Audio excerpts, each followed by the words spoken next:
আসসালামু আলাইকুম। আমরা বিভিন্ন ধরনের কাজ করি, কিন্তু আমরা কিন্তু কোন কাজ কি ধরনের টুল দিয়ে করা যায় এবং আরো কি কি টুল আছে সেগুলো জানি না। আজকে আমি স্লাইড বানানোর জন্য দারুণ একটা টুল আপনাদের দেখাবো, যে টুল দিয়ে আপনি খুব সহজে নানা ধরনের স্লাইড বানাতে পারবেন। চলেন দেখে আসি।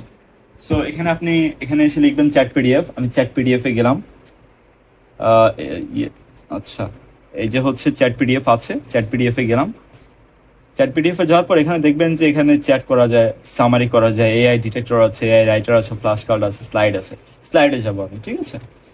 স্লাইডে গিয়ে আমি এখানে একটা ফাইল আপলোড দিব। সোর্সে আমি এই ফাইলটাই আপলোড দিলাম, ঠিক আছে। অথবা আমি আরেকটা ফাইল আপলোড দিই, আহ, এই ফাইলটা আপলোড দিলাম। এই ফাইলটা আপলোড দেওয়ার পরে দেখেন ফাইল চলে আসছে। এখন আমি এখানে বলতেছি কাস্টমাইজ ইউর প্রেজেন্টেশন। আমাকে কিছুই বলবো না, ও আউটলাইন বানাচ্ছে, আউটলাইন বানাক, সমস্যা নেই। আহ, এখানে রিজেনারেট আউটলাইন করতে পারবেন, ওদিকে না যাই।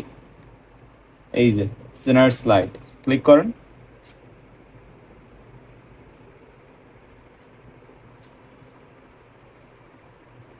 একটু সময় দিতে হবে, কিন্তু ও কিন্তু আপনাকে স্লাইড বানিয়ে দিবেন। সো এভাবে আপনি খুব ইজিলি এক ক্লিকেই ওর কাছ থেকে স্লাইড বানাতে পারবেন। দেখেন খুব সুন্দর slide, AI powered financial analysis. দেখেছেন, দারুণ না বিষয়টা?